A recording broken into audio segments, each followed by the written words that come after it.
मुख्यमंत्री जी से पूछिए कि आपने सॉलिड वेस्ट मैनेजमेंट के लिए क्या किया है, तो वो कहेंगे तमंचा। उनसे पूछिए कि आपने सीवर सिस्टम के लिए क्या किया है, बोला तमंचा।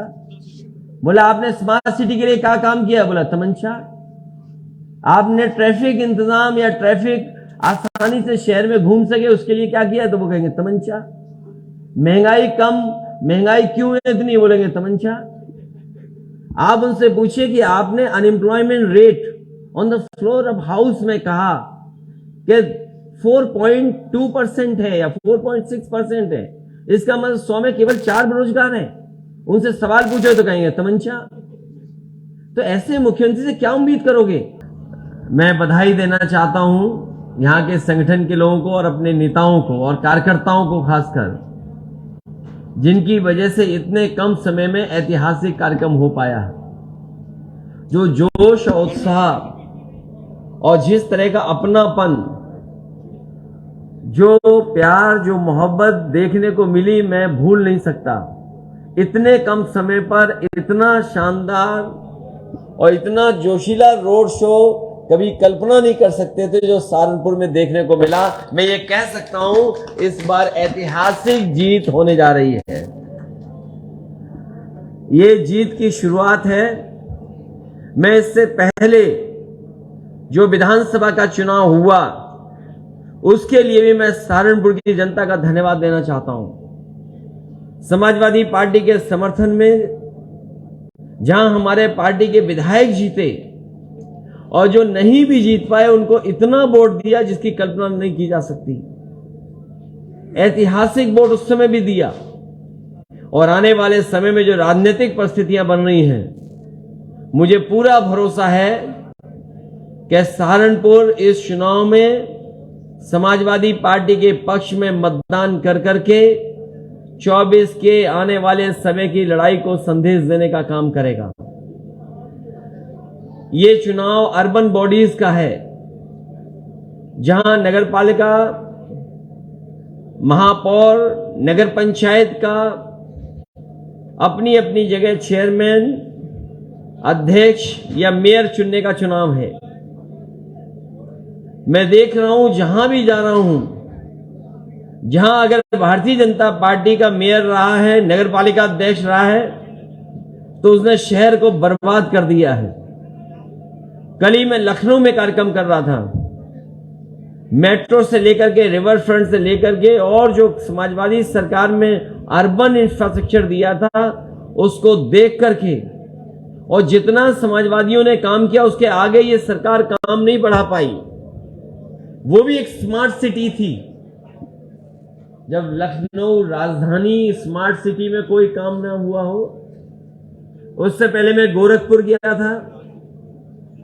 हमारे मुख्यमंत्री जी यहां भी आए थे, न जाने कौन सी बातें कह के गए।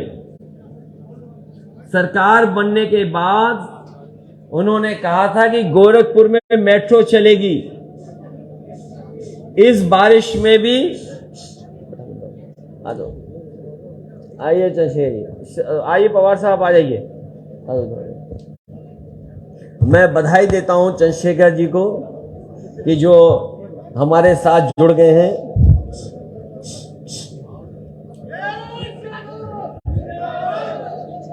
ये चुनाव जहां अर्बन बॉडीज का है, वही जो शहरों में सुविधाएं देनी चाहिए थी, मिलनी चाहिए थी, हमें पीछे मुड़ के देखना है कि क्या इस सरकार ने वो सुविधाएं दी हैं।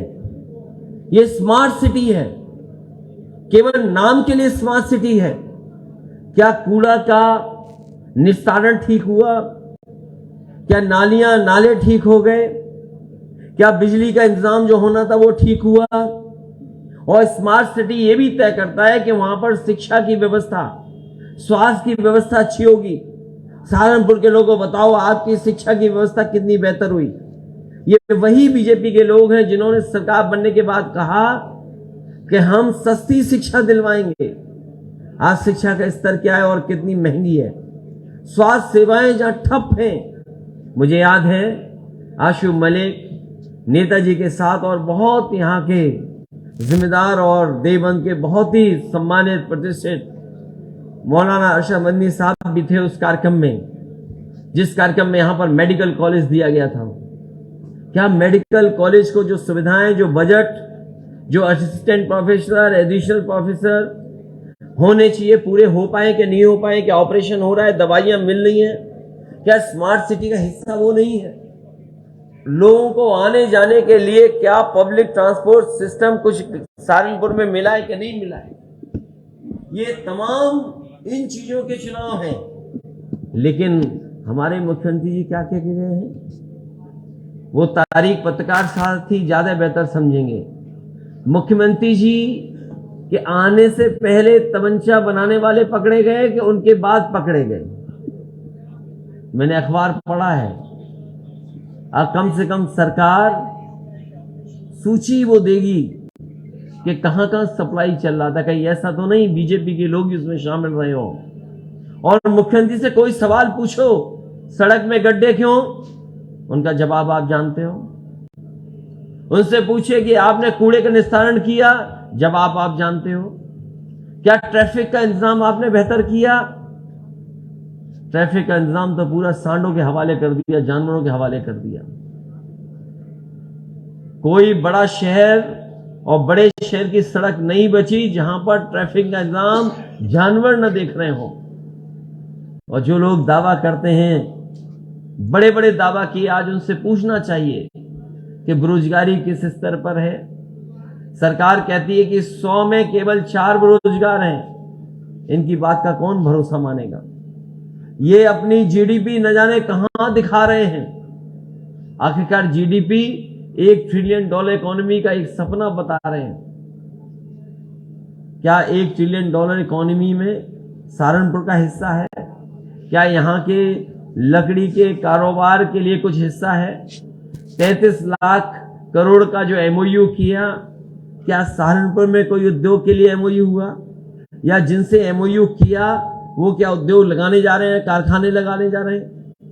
मुझे खुशी इस बात की कि सहारनपुर के यहाँ के कारोबारी, यहाँ के कारीगर, यहाँ के मजदूर अपनी मेहनत से, अपनी सूझबूझ से और अपनी काबिलियत से, अपने टैलेंट से यहाँ के कारोबार को जिंदा रख करके न केवल भारत में बल्कि दुनिया में अपनी पहचान बना रहे हैं। उनको क्या सुविधाएं दी हैं मजदूर को, ये बड़ा सवाल है।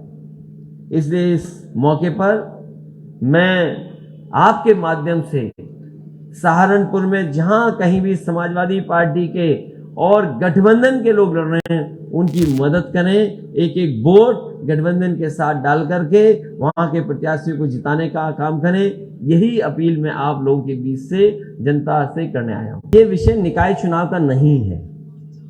मुख्यमंत्री जी से पूछिए कि आपने सॉलिड वेस्ट मैनेजमेंट के लिए क्या किया है, तो वो कहेंगे तमंचा। उनसे पूछिए कि आपने सीवर सिस्टम के लिए क्या किया है, बोला तमंचा। बोला आपने स्मार्ट सिटी के लिए क्या काम किया, बोला तमंचा। आपने ट्रैफिक इंतजाम या ट्रैफिक आसानी से शहर में घूम सके उसके लिए क्या किया, तो वो कहेंगे तमंचा। महंगाई कम, महंगाई क्यों है इतनी, बोलेंगे तमंचा।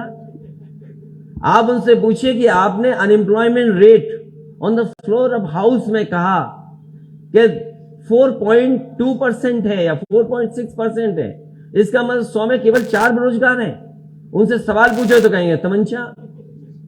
तो ऐसे मुख्यमंत्री से क्या उम्मीद करोगे? आपके बीच में आए, उनका भाषण मेरे पास है। क्या सहारनपुर में उन्होंने बताया कि डबल इंजन नहीं, ट्रिपल इंजन था यहां पे उनका। अभी ट्रिपल इंजन मांग रहे हैं।